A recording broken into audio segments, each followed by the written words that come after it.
O sea, la que te dije, la que te dije,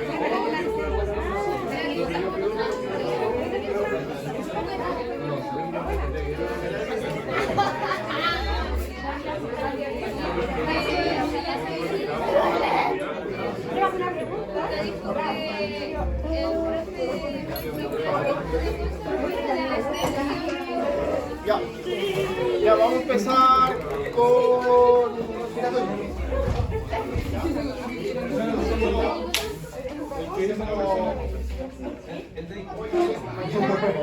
Oye, mañana la profe de trabajo en equipo quiere recuperar la actividad con usted a las 11, entonces me dijo si yo voy a hacer mi actividad con usted a las 9:30. Yo le dije que bueno.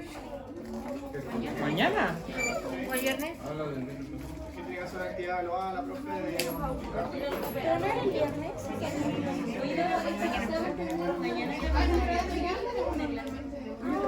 Pero mañana tiene laboratorio. Bueno, conmigo puede ser a cualquier hora porque yo no tengo clase. Es que el jueves, mañana algunos tienen pruebas. A las 11. ¿Y a qué hora vamos entonces si vos estás conmigo? ¿A las 9:30? A las 2. A las 2. clase de... A las 2. ¿Repaso oficio a las 2? Ya.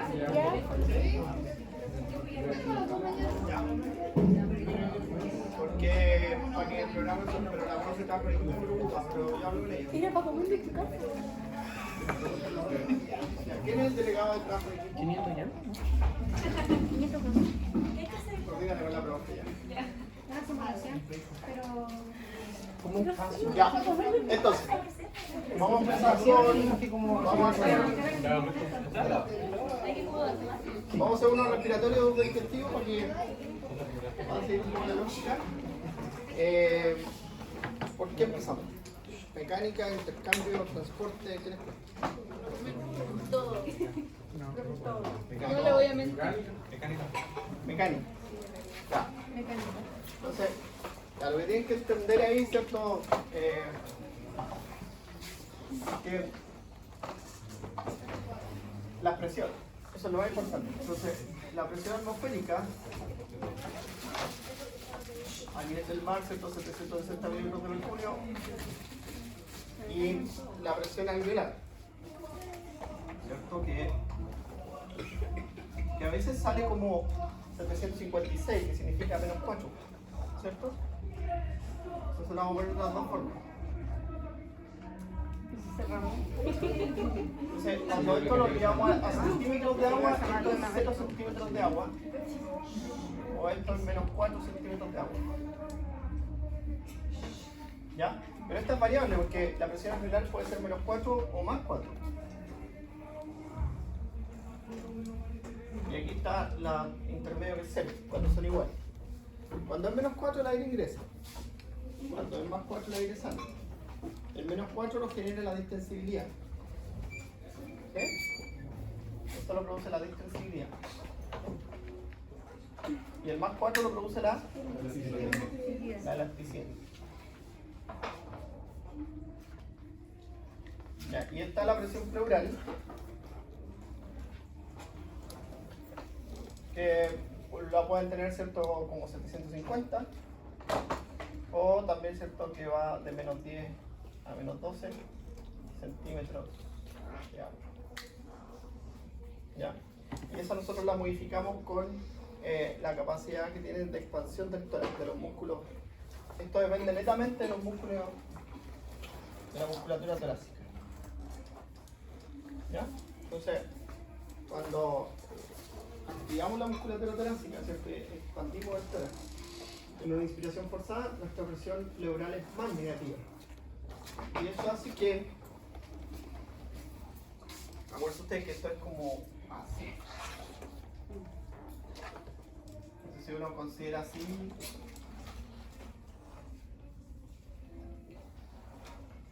¿ya? Entonces, si esta presión es más negativa, ¿cierto? Si va a menos 12, a menos 14, esta va a ser más negativa. ¿Sí? Y por lo tanto eso va a generar más diferencia con la presión atmosférica. ¿Ya? La diferencia entre la presión atmosférica y la presión alveolar, ¿cómo se llama?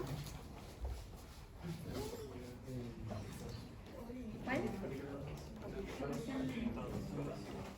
Transmural. ¿Ya? Y esa transmural por cada uno es igual a 300 ml. Entonces, mientras más yo genere diferencia, ¿cierto? De presión transmural, más aire voy a poder ganar. Es por eso que cuando yo hago esto, puedo tomar más aire. Sí. Y ahí aumenta la diferencia. Porque ahí esta, al hacer eso, ¿cierto? Esta va a ser más negativa. Esta no va a cambiar. Pero la diferencia entre ambas va a ser mayor. ¿Sí? Y eso va a permitir el ingreso de 300 ml de aire adicional.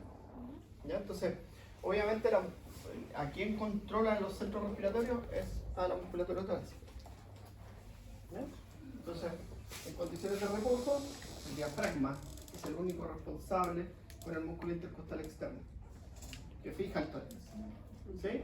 El músculo intercostal externo lo fija y el diafragma hace que descienda. ¿Sí? Y eso genera la presión negativa, que es en reposo, pero normalmente ¿cierto? Llega hasta los menos 10. Menos 8, menos 10. Y eso permite ¿cierto? Que baje a menos 4 la presión alveolar. ¿Sí? Y eso es como que succiona el aire, digámoslo así. El mismo ejemplo que hicimos con el globito. Que cuando tú el globito este de la botellita, ¿cierto? No lo traje porque no sé dónde quedó. Pero cuando uno hace el globito este de la botellita, ¿cierto? Lo que estás haciendo es esto. Cuando uno succiona el aire aquí, si uno succiona el aire acá, esto se hace negativo. ¿Cierto? Y si yo succiono más, se hace más negativo. Y eso hace que la presión aquí sea negativa.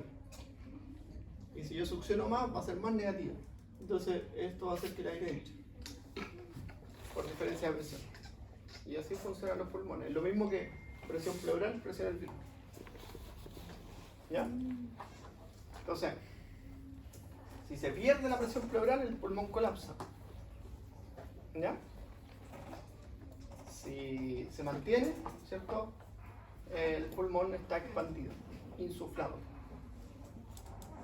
¿Ya? Y ahora, los sacos alveolares entonces, ¿cierto? Tienen una presión que va de menos 4 a más 4. ¿Ya? Que es la presión alveolar. ¿Ya?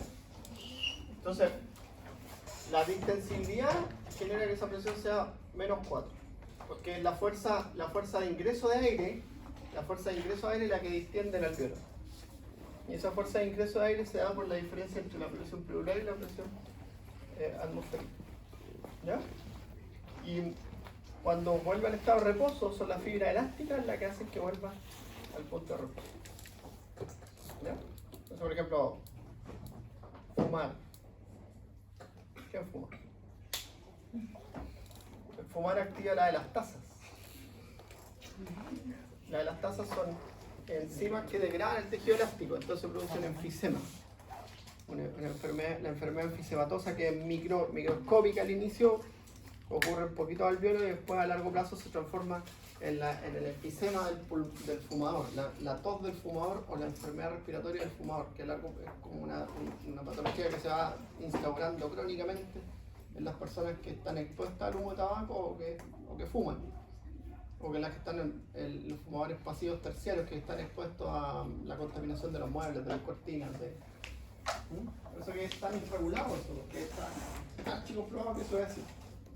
Y se activan unas enzimas que son las tasas, que rompen la fibra elástica. Entonces el alveolo pierde esa fuerza de expulsar aire, que es la que estamos hablando ahora. ¿Sí? O sea, distensibilidad, elasticidad. ¿Ya? Bueno.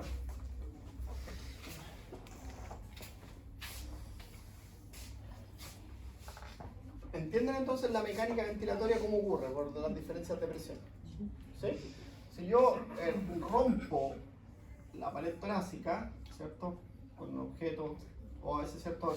Que son las causas de neumotórax, a veces es externa con un objeto traumático, ¿sí? El pulmón colapsa, pero a veces es un neumotórax cerrado, que se rompe el alveolo, normalmente por causa infecciosa, o a veces, ¿cierto? Por un tumor, se rompe el alveolo y el aire entra igual por aquí, igual a la presión con la presión atmosférica.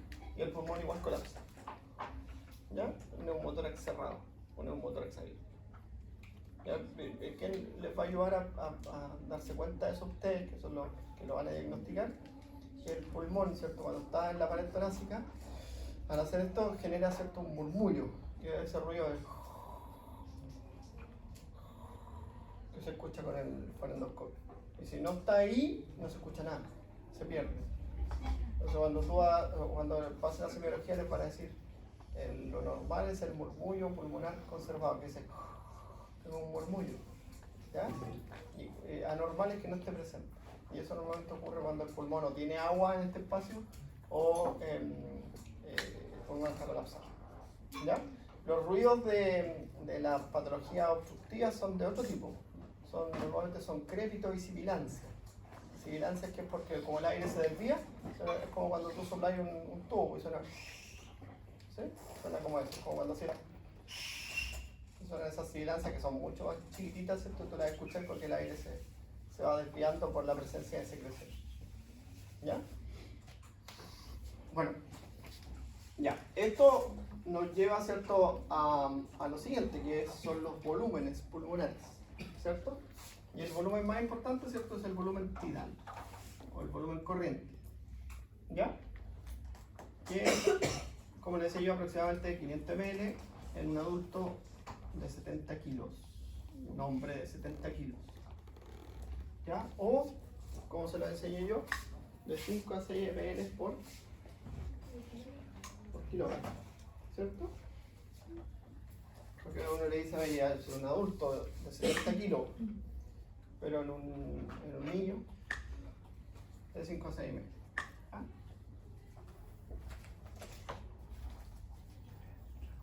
Por kilogramo.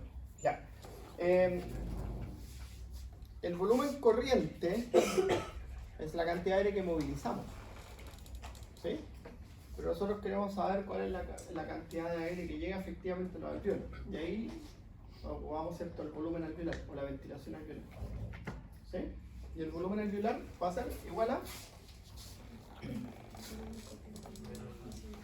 el volumen corriente menos el volumen del espacio muerto anatómico. ¿Ya?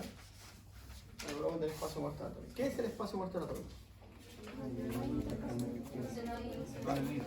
Zonas donde no hay intercambio gaseoso. ¿Un ejemplo? No. Qué bueno, déjalo ahí. Déjalo ahí. Bronquios, bronquiolos, ¿ya? La tráquea, la cavidad nasal, ¿sí? La laringe. El BET decía que la zona apical del pulmón también se podía considerar como espacio muerto porque no podía intercambiar gaseoso. No. Son más bien espacio muerto fisiológico. ¿Ya? O espacio muerto alveolar. Espacio muerto alveolar. Porque el espacio muerto alveolar son alveolos donde no hay intercambio gaseoso. ¿Ya? Hoy alguien necesita un West.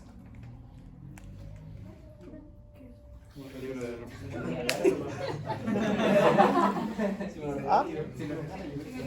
¿Lo querí? Ya, para ti. Es que encontré que tengo uno más.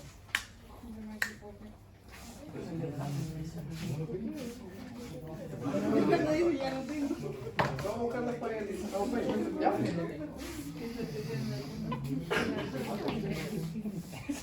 Ya, claro. Entonces, el volumen del espacio muerto anatómico son zonas donde fisiológicamente no hay intercambio gaseoso. Hay que diferenciarlo del volumen del espacio muerto alveolar, que son alveolos en los que no hay intercambio gaseoso. ¿Y para qué no ocurre intercambio gaseoso? ¿Qué tiene que haber en el alveolo? Mala relación ventilación. Volumen del espacio muerto alveolar.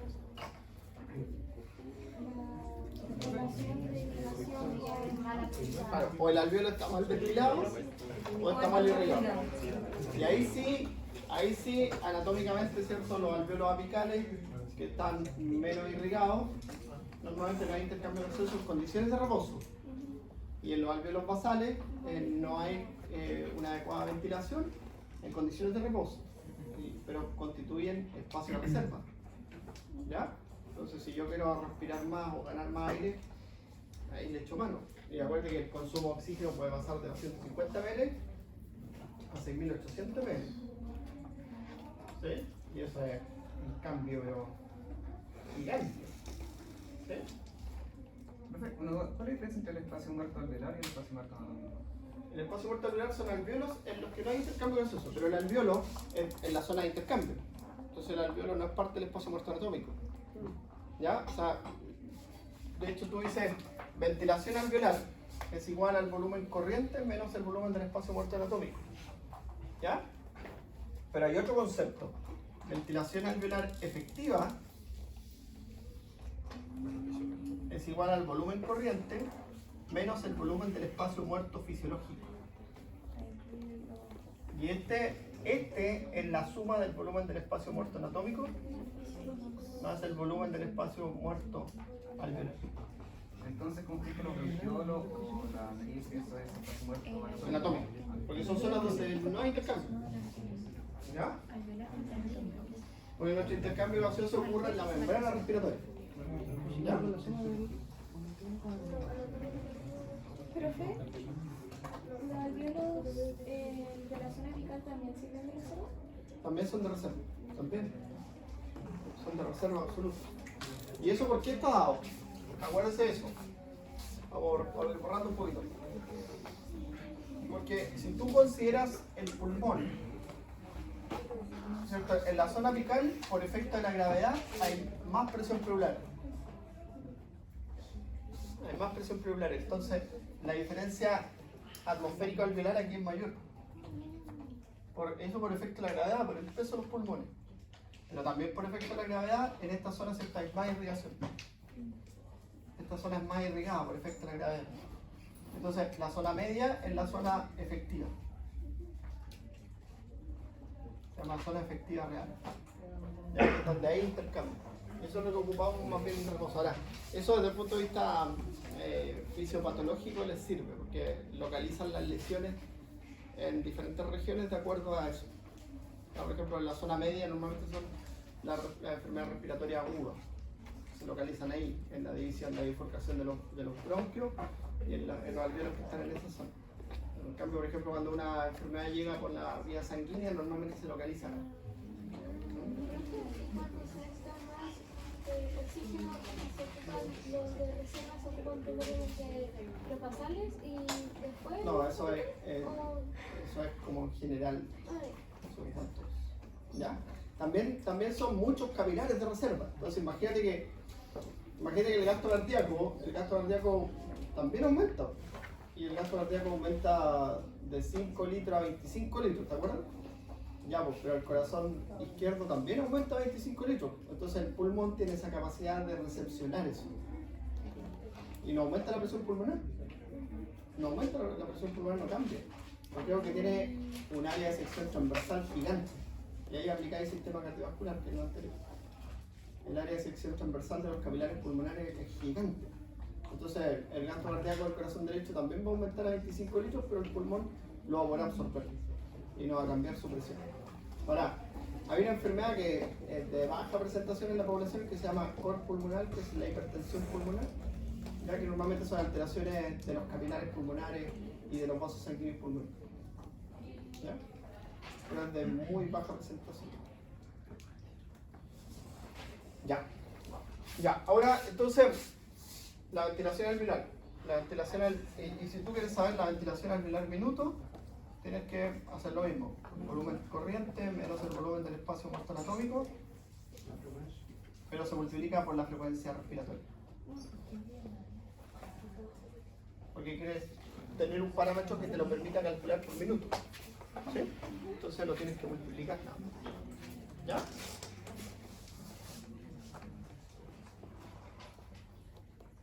¿Sí? Ya, ahora los otros volúmenes. Este volumen lo voy a borrar un poquito aquí, para ir optimizando. No sé, a alguien se le ocurrió cortar esta pizarra. Se lo sacan a cortar, ¿no es cierto? No sé para qué. Bueno, volumen corriente es esto. Si les ponen un gráfico de esto, ¿cierto? Volumen corriente es esto, la cantidad de aire que entra durante la inspiración y la expiración normal. ¿Sí? Este es el volumen corriente. Y si hay una inspiración forzada, ¿cierto? Eso se llama volumen de reserva inspiratoria. Y si hay una expiración forzada, se llama volumen de reserva expiratoria. ¿Sí? Y es forward. Ya.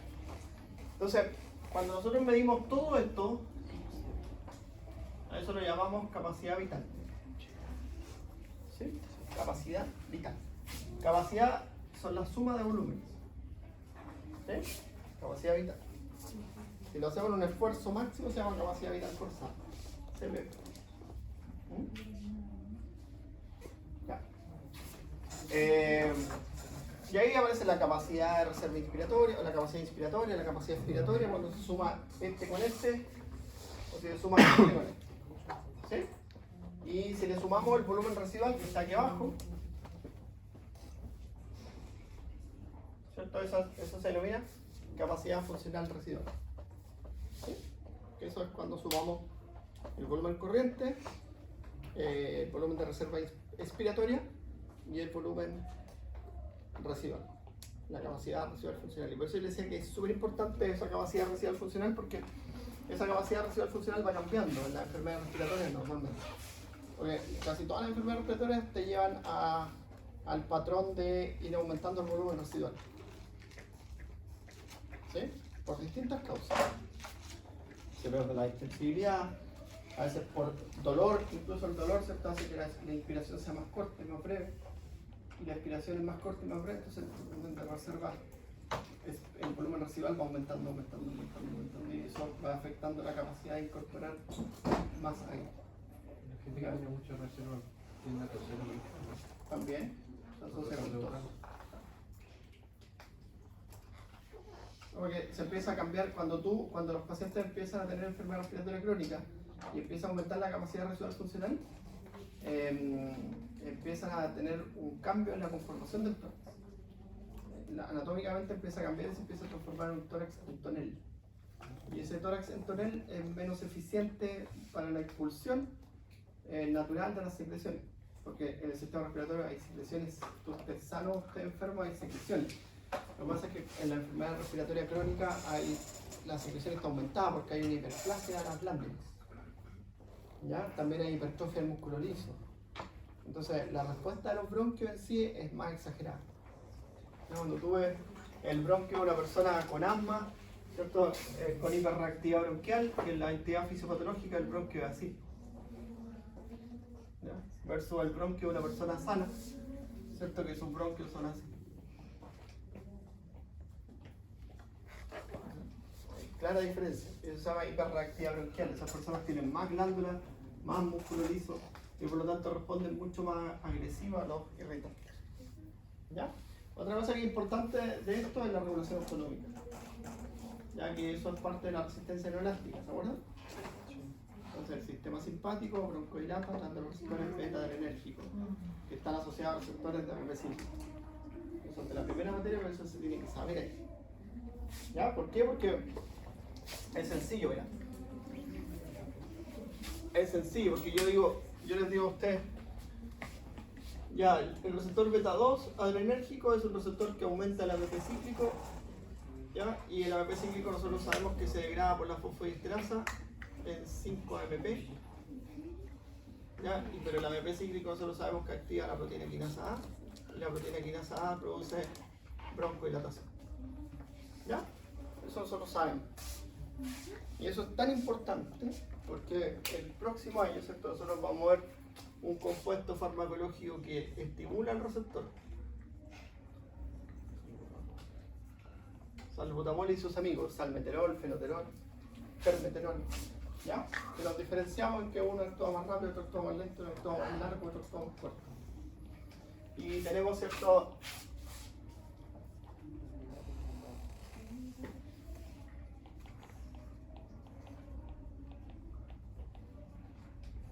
Las metilsantinas, que son las sustancias que inhiben a la fosfodiesterasa y hacen que el estímulo simpático permanezca más tiempo. Y se usan para aumentar la actividad simpática sobre el sistema respiratorio. ¿Ya? Entonces, lo vamos a ocupar. ¿Sí? Ya, y el otro, la contraparte son los receptores muscarínicos, tipo 1, 3 y 5, que producen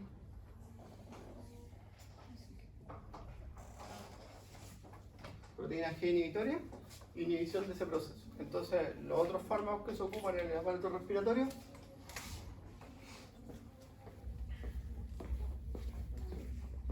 es un antagonista de los receptores muscarínicos. Eso tiene que saberlo, lo ocupamos.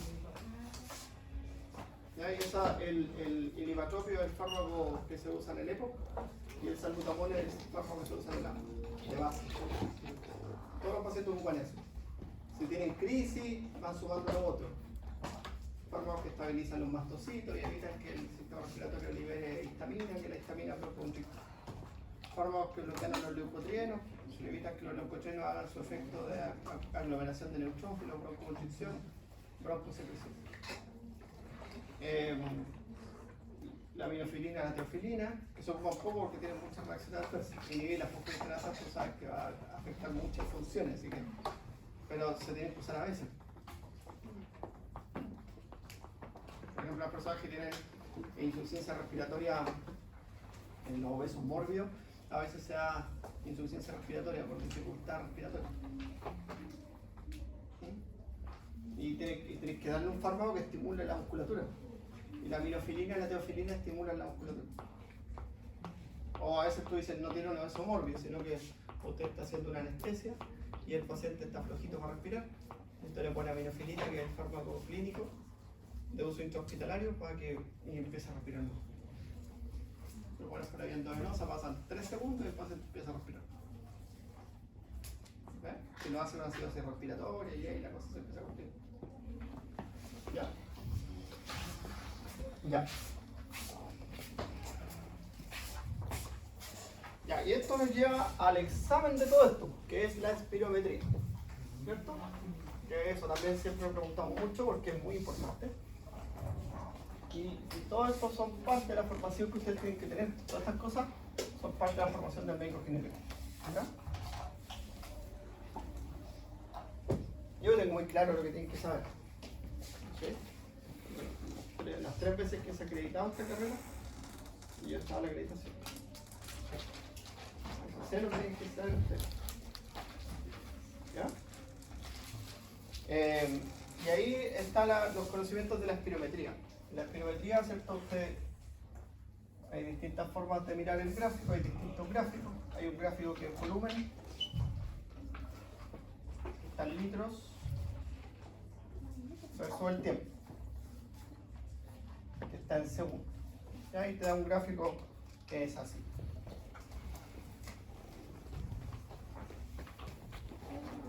¿Ya? Entonces aquí tú tienes el segundo, los 2 segundos, 3 segundos, los 4 segundos, los 5 segundos, los 6 segundos. El examen tiene que ser una expiración que dure 6 segundos. O sea, tiene que durar hasta ahí. No se me puede caer aquí, porque no se lee eso. Se repite el examen. ¿Ya? Y tienen que ser 3 curvas que no tengan diferencias mayores a los 200 ml entre ellas. ¿Sí? Se repite 3 veces. Porque si no uno hace una súper buena y después no sin más. Pues. Por eso se hace 3 veces, para que sea real. ¿Ya? Casi todas estas pruebas respiratorias o pruebas de capacidad se hacen así, pues, como que la primera se hace un calentamiento, las pruebas de consumo de oxígeno, porque si no la gente viene y dice, se tira con todo en la primera vez y después desapareció. ¿Ya? Entonces, por eso que se hace así. Ya. Y aquí nos da importantes volúmenes. El BEF1, que es la fracción exhalada de volumen al primer segundo. ¿Ya? ¿Dentro de qué rango es aceptable la primera y la última espirometría? 200 ml, no pueden haber más de 200 ml de diferencia entre ellas. Ah, ok. ¿Ya? Y el BEF1 normal es mayor al 80% de su valor teórico. El valor teórico está determinado para la población. Entonces, nosotros tenemos, siempre se actualizan los valores teóricos de la población chilena. Y eso el Ministerio de Salud saca un decreto y ahí uno actualiza el espirómetro si tiene un espirómetro con los valores. Y es el 80% del valor teórico. Por eso siempre dice BEF1 83%, 84%. ¿Ya? Nos da un volumen. ¿Ya? Y la capacidad vital forzada, que también, ¿cierto?, tiene que ser mayor al 80%. Que hay una relación BEF1 capacidad vital forzada, ¿cierto?, que tiene que ser mayor al 70%. ¿Ya? Entonces, miren, es sencillo. Uno dice BEF1 capacidad vital forzada, ¿cierto?, menor al 70%. ¿Ya? Y ahí tú dices, ¿cierto?, enfermedad obstructiva.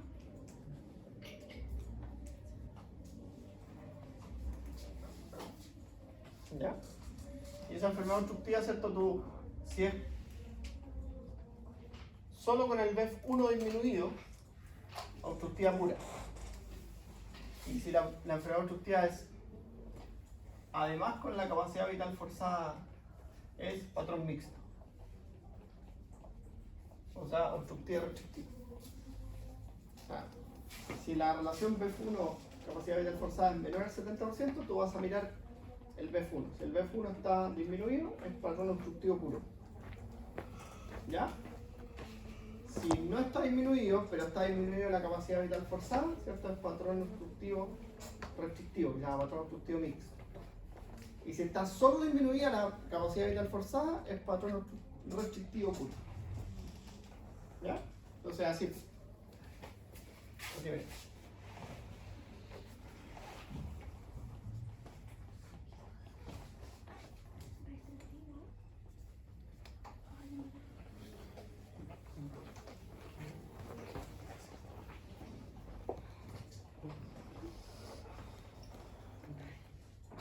Esa está normal. ¿Ya? Ese es el patrón obstructivo puro. BEF1, ahora si está normal no se considera, por eso, ¿ya? BEF1 capacidad vital forzada con BEF1 normal y capacidad vital forzada disminuida, esto es patrón restrictivo. ¿Ya? Y si es BEF1 capacidad vital forzada con ambos disminuidos,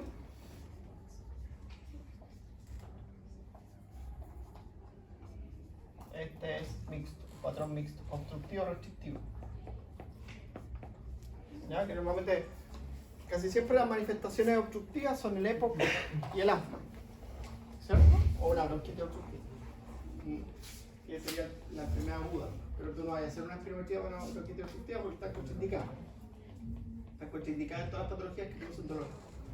La neumonía, la bronquitis, porque eso produce dolor pleural. Porque tú no vayas a someter al paciente a hacer una espirometría. ¿Sí? La espirometría se hace solo cuando se sospecha patologías crónicas. ¿Ya? El paciente manifiesta cansancio crónico, reiterado. ¿Sí? ¿Cómo se ve una espirometría alterada así con un paciente que tiene eso? ¿Se ve la curva más baja?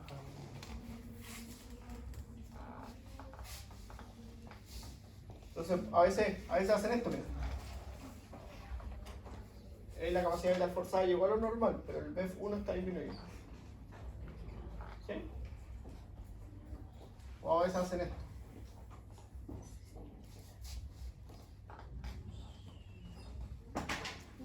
Entonces ahí está la capacidad vital forzada disminuida.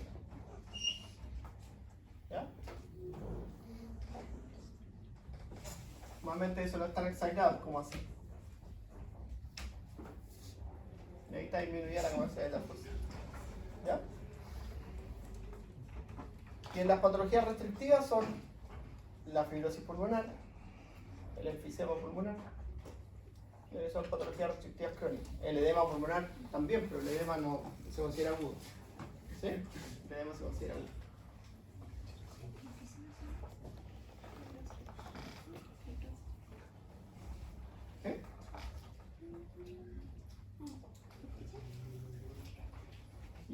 curvas es súper importante que las conozcas. Ahora, hay otra forma de expresar la espirometría, que es una curva, pero esa no la vimos, así que no se la puedo. Es así.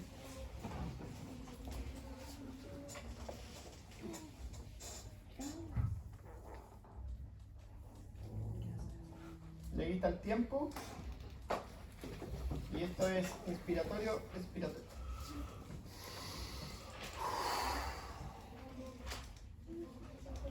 Y eso normalmente es para mirar cómo se comporta la curva inspiratoria y cómo se comporta la curva expiratoria.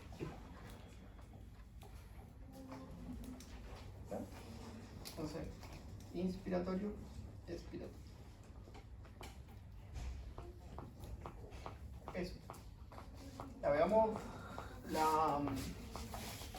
las diferencias de las presiones, cómo se van dando. ¿Sí? Eso también es importante. Voy a borrar.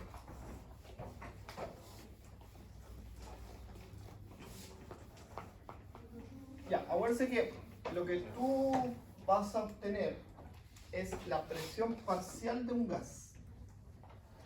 Por ejemplo, cuando nosotros miramos la presión parcial del oxígeno, ¿cierto?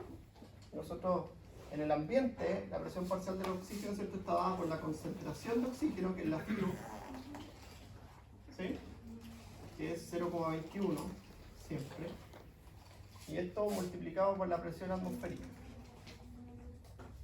que es 760 a nivel del mar. Entonces, cuando vamos a la altura, cambia la presión atmosférica. Como hay menor presión atmosférica, ¿cierto?, hay menos concentración de partículas de oxígeno. ¿Ya? Menos disponibilidad de oxígeno se dice, porque la concentración sigue siendo la misma. ¿Ya? Bueno, a nivel del mar nosotros no respiramos en el mar, ¿cierto? No, estando en las profundidades del agua no respiramos, pero ahí sí ejerce el efecto de la presión sobre la caja torácica. Y ese efecto, ¿cierto?, de la presión sobre la caja torácica es súper importante. Aumenta la presión atmosférica, ¿ya? Y te dificulta la expansión pulmonar. ¿Sí? Ese es el efecto que se produce cuando bucean. ¿Han buceado alguno? ¿Sí? Bucear. Sí, también. Ah. Con tanque de oxígeno, claro. Con tanque de oxígeno. Sí. Con snorkel. Y el caso de la minería. Y el caso de la minería. Ahí tú inhalas partículas. No, pero ya te das cuenta. También se afecta. Pero ahí normalmente es porque el espacio es cerrado, porque hay menos disponibilidad de gases, por eso. Porque se mezclan otros gases y eso. Pero la presión. También aumenta, pero no es tan exagerado, porque ahí tú bajas cuánto. ¿Sí? Normalmente no bajas tanto. Ya. Bueno, y esto nos determina que a nivel del mar, ¿cierto?, la presión parcial del oxígeno es de 150 milímetros de mercurio, según el principio de Pauli, ¿cierto? Ahora, eso cae un 30%, siempre. ¿Por qué cae un 30%? Cuando lo inspiramos. Pero el vapor de agua. El agua, el vapor de agua. Cae porque cuando inspiramos aumenta la concentración de agua y CO2. ¿Ya? La de agua naturalmente porque estamos buscando entibiar el aire, y la de CO2 porque hay volumen residual que contiene CO2. Entonces esto siempre cae un 33%, ¿cierto?, cuando lo inspiramos. Y eso es lo que tenemos que tener en cuenta. Entonces, si estamos a la altura, nosotros sabemos que, por ejemplo, si vamos al volcán Villarrica, 3.500 metros de altura, 440, 450 de presión atmosférica. Entonces uno sabe que ya va a caer a 90, pero a eso le tengo que sacar el 33%. ¿Ya? ¿Cuál es el límite?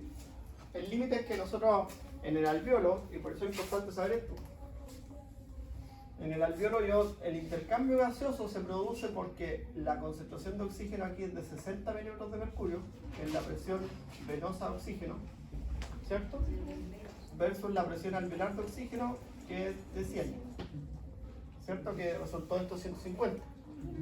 Entonces, si está muy cercana a los 60, te va a costar respirar. Te va a costar captar el oxígeno. Claro, porque esto es por difusión nada más. Entonces, si disminuye el gradiente de presión, porque el gradiente de presión es la diferencia de oxígeno, ¿cierto? Que es la concentración de alveolar de oxígeno menos la presión venosa de oxígeno. Entonces, si disminuye el gradiente, va a haber una dificultad en el intercambio.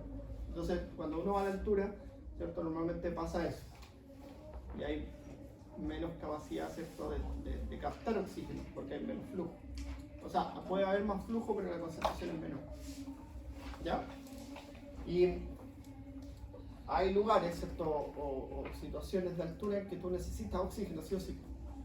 Después de los 4.000 metros, después de los 5.000 metros, naturalmente necesitas oxígeno. Porque ahí va, la presión atmosférica va a condicionar que esté muy cercana a esto. Entonces ahí, en esos lugares, por ejemplo, imagínate en el Everest, la presión es de 220, la presión atmosférica. Sáquenla. 220 por 0,21, ¿cuánto les da?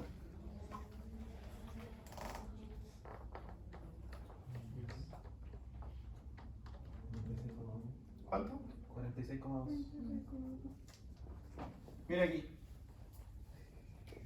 ¿Va a haber paso de oxígeno? Entonces necesitan oxígeno. ¿Sí? Y de un punto, desde los 5.000, 4.000, 4.500 metros hacia arriba tienes que ir con oxígeno. Si no empieza a haber déficit de oxígeno, y si hay déficit de oxígeno, ¿qué nos pasa? Empezamos a perder la conciencia. Empezamos alteraciones de la conciencia, alteraciones de la visión, alteraciones de la audición, alteraciones de conciencia. ¿La damos el tinnitus? Sí.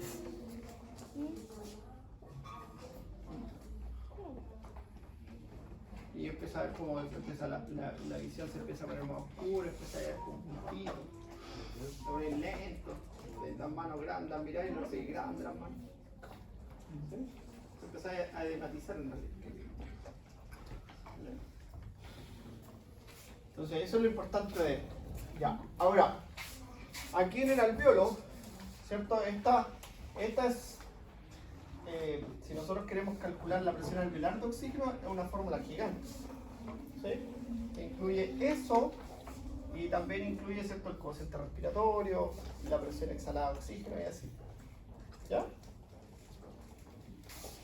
Pero para el oxígeno, lo que más se usa, ¿cierto?, para determinar si estamos correctamente captando el oxígeno es la saturación de oxígeno. Que esta sí tiene que ser mayor al 95%. Ya, porque ese gráfico que vimos tantas veces durante el año nos dice que cuando es sobre el 95%, ¿cierto?, la concentración arterial de oxígeno es mayor a 60 minutos de mercurio. Eso nos dice que sea una saturación sobre el 95%, se está indicando que la concentración arterial de oxígeno es mayor a 60 minutos de mercurio. Eso está diciendo. Y es una forma muy práctica de estimar. ¿Por qué? Porque los saturómetros son baratos. Partiendo por ahí, son muy fáciles de aplicar. Puedes poner un cosito en el dedo nada más. ¿Sí? O en el lóbulo de la oreja. En cualquier parte donde el haz de luz puede atravesar un capilar. ¿Ya? Y es muy fácil y es muy práctico de tener. ¿Ya? Ahora, si miramos el otro gas, ¿cierto?, que es el CO2. ¿Ya? El CO2, normalmente hay una cosa que es muy importante, que es la presión arterial de CO2 con la presión alveolar de CO2. A mayúscula siempre alveolar, A minúscula siempre arterial. No se olviden. Son iguales. ¿Cómo? Son iguales. A mayúscula. A mayúscula alveolar y A minúscula arterial. Entonces, la presión alveolar con la presión arterial de CO2 son iguales. ¿Y cómo tú la puedes estimar? La forma es medir el aire exhalado, ¿sí? A través de un capnógrafo, que es un aparatito que uno respira en el lugar y te da, un gráfico que te va dando la presión exhalada de CO2. ¿Ya? ¿Cuánto es la presión exhalada de CO2 normal?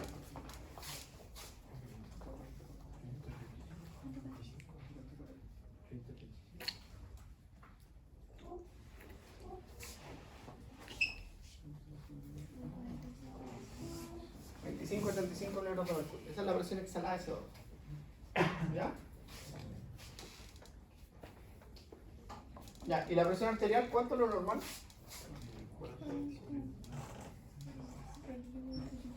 40, 45. Ya, son diferentes. ¿Sí? Son diferentes. Entonces, el método de Bohr, ¿cierto? Estima la presión alveolar de CO2 o la presión arterial de CO2 conociendo la presión exhalada de CO2. ¿Sí? ¿Qué es la presión alveolar de CO2? Menos o por... ¿Cómo era? Exhalada, ventilación alveolar. Claro. El método. Así se llama. ¿Ya? Entonces es más complejo, pero la saturación de oxígeno es fantástica. Y ahí tienen que aplicar lo que hemos visto antes. Que esta curva se va a desplazar hacia la derecha en una acidosis y se va a desplazar hacia la izquierda en una alcalina.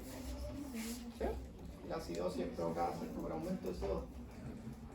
Por disminución del pH, por otra causa, por aumento de ácido fijo, o por el aumento del DPG.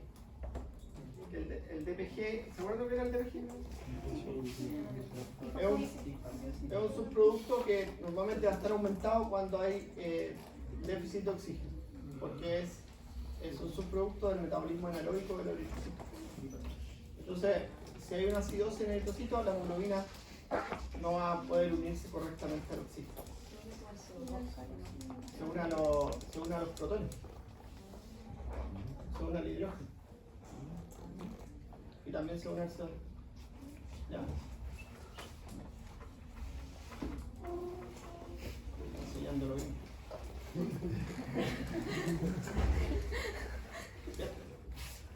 Ya. Entonces, estas cosas son súper importantes que las tengan claras. Y aquí la difusión de CO2 también se da, porque la difusión de CO2, el CO2 en la sangre venosa viene con 45 y se enfrenta con la del alveolo que es de 40. Entonces el CO2 se mueve hacia ahí, por difusión. ¿Por qué tiene menos diferencia, menos gradiente? Porque tiene más solubilidad. ¿Ya? Y ahí el principio o ecuación de Fick, que es área por diferencia de presión por solubilidad dividido por espesor.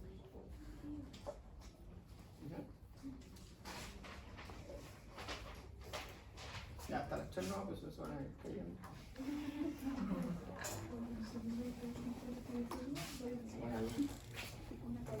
Ya, mañana entonces a las 2 vamos a seguir una sala. Esta figura y hay muchas salas disponibles.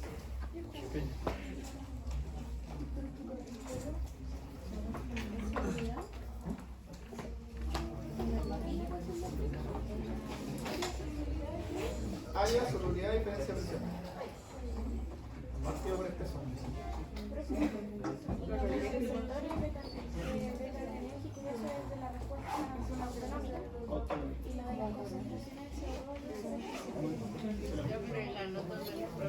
Veamos eso. ¿Sí? Entonces, mira.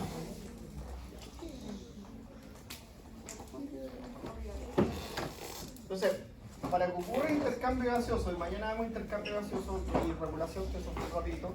Entonces, para que ocurra intercambio gaseoso, entonces un alveolo tiene que estar bien ventilado y bien irrigado. ¿Ya? Y eso determina la relación BQ igual a 1. ¿Sí?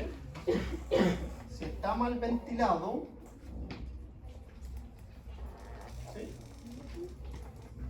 va a generarse una relación BQ igual a Es el borde del número.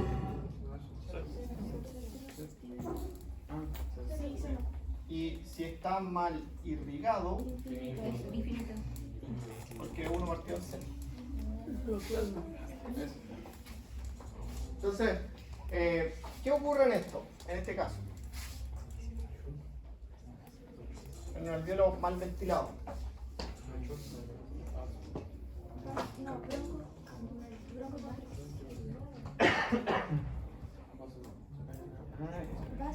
Uno genera vasoconstricción y otro genera broncoconstricción. En un alveolo mal ventilado, ¿qué va a haber? Vasoconstricción. ¿Ya? En un alveolo mal irrigado. Broncoconstricción.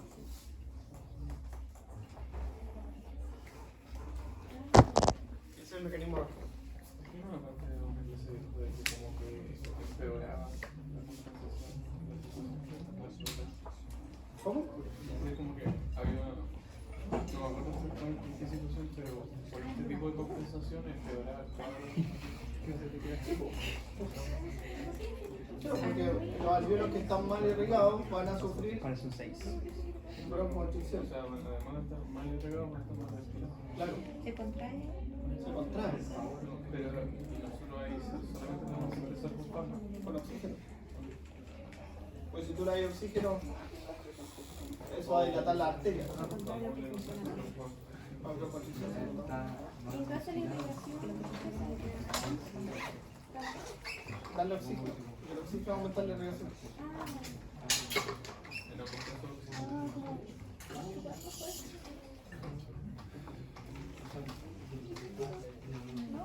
¿Ya? Ya, mañana seguimos después. ¿Por qué era esta vaso contraía? Para redistribuir el flujo hacia alveolos que estén mejor ventilados. Para distribuir, no para así como Te cansaba.